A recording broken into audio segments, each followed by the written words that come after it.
Hi everybody. So I don't know if you saw my introduction video or not, but this is going to be a channel talking about how to survive domestic violence situations. And by survive, I mean ideas on how to get out safely. The biggest pet peeve I have is people going into Facebook comments or TikTok comments about abusive situations, and the very first comment is, leave, get out, why are you still there, what's going on? Not knowing or not really understanding a lot of the legalities and a lot of the threats and violence over you that would prevent you from doing things like that. So this video is going to be about ideas about documentation. I will say I am not a lawyer. I am not offering legal advice. You only know the situation you are in.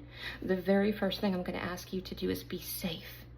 If listening to this video is going to cause harm, please don't. Find somebody that can watch it for you and pass on the ideas to you.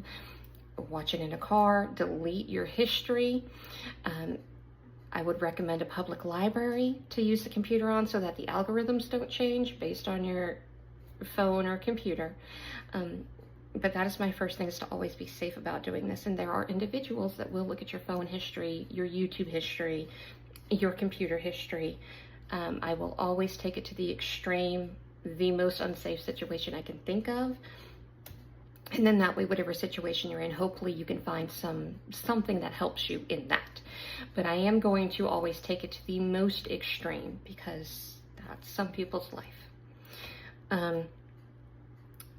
Document everything. Document everything. You have to have it. I would say videos are the best source of documentation. Tricky to do it safely. But if you can, video record an episode. What's happening? What's going on?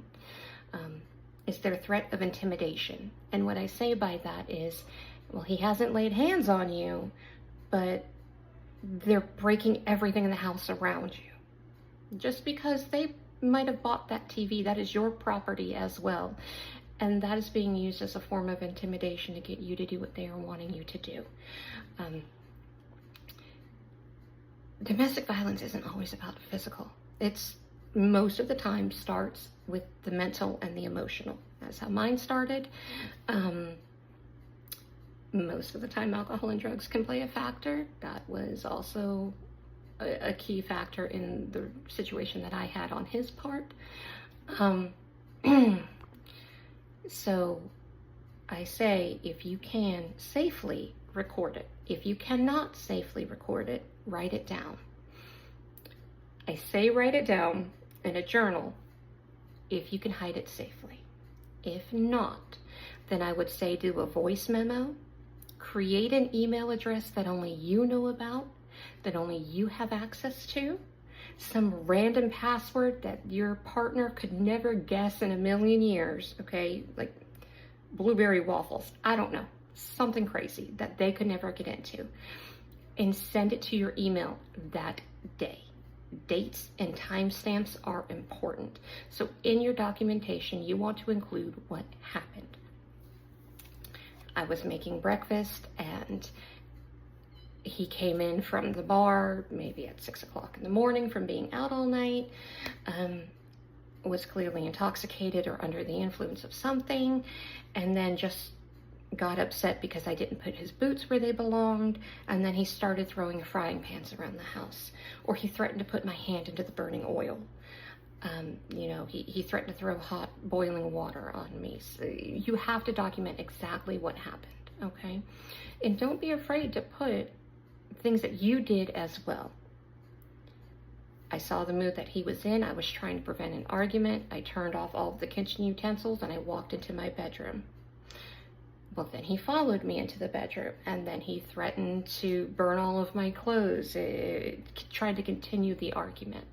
You tried to get away, he continued. Or, I'm in a square kitchen, he blocked the only exit. I had nowhere to go to prevent this further argument. Because if it goes to court, if it goes down to things like that, you're gonna have two sides playing each story.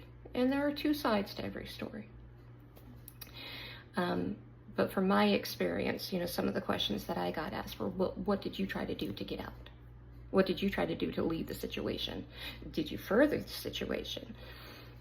So documenting is very, very important. And again, put everything that you can remember down and send it somewhere safe so that it is not on you or on your phone or on your computer. Because again, there are individuals that go through that. If making a new email is not an option and sending it to you and you have to keep it on your phone, then I would recommend putting it in a file, in a file, in a file. Make it something boring. Taxes, 2019. Gynecology visits from the last 5 years for insurance purposes. Something that you think they would never go into, but bury it somewhere only you know about. If you can password protect the file, password protect it. Whatever you can to be safe. But that is the biggest thing, is document every occurrence. Because if you go for that protection order, they're going to ask for documentation. Well, what happened? We don't have anything on file. Why do you need this? That will play a part. In my next video, I think we'll talk about getting a protection order. Again, these aren't going to be in any kind of order that makes sense. It's just going to be in a conversation situation of, okay, next we'll talk about this, but I will label each video what it's about. But when we talk about documentation, we are talking about exactly what happened. Video is great. Pictures, if you have pictures of what happened, the smashed TV, the broken glasses, the broken door, anything like that, to show exactly what is happening to you and at this time. But the dates and timestamps are going to be relevant. So make sure you include those. Hey, it was Friday from 11 p.m. to 4 a.m. before he passed out. Here's what happened. And if you forget some things, that is okay too. You are in a fight or flight moment. Your adrenaline is running on high. And by the time you can get to a safe spot to record these, you're going to have forgotten stuff. And that's okay. Try your best to get the basics. And I say same day, if you can, if it's safe. If not, a day or two later, fine. A week later, fine. Just put on your documentation the date and time that it happened, okay? That's all I've got for the documentation one, except for if you do call the police, or the police do get called, and you have case information, that is part of your documentation. You want one nice big file. If you have to give to a lawyer, you want it all right there. So if police have been called,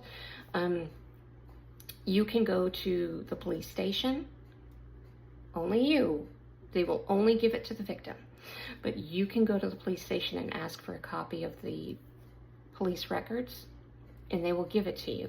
You can't send anybody else up to give it, though. Most police stations will protect the victim's identity and will only release that information to the victim. If you were to look up the case itself online, which a lot of people don't know, in most states you can do for free. You go to your county's website and do public court index, and most of the time you can enter a last name, a first name, and it'll pop up with all of those cases. And if you click on that, it'll say what the charge was for, and if they go to court, what the outcome was, but they will not give a victim name. So you can always check that out too. I think when I did it, mine was like a $5 printing fee. Not a problem, but I needed it for my case. So I think I'll go ahead and stop this here, and then on the next video, I will talk about calling the police and having police involved, because sometimes it can make things worse, but it's a necessary need. So please leave any comments if there's something you would like to know about documentation more, or if there's something that I left out, or if you have any specific questions, please feel free to leave a message or leave a comment. And again, this is not legal advice. This is at your own risk. Only you know what is safe and what isn't, but this is just an idea on what you can do for the documentation.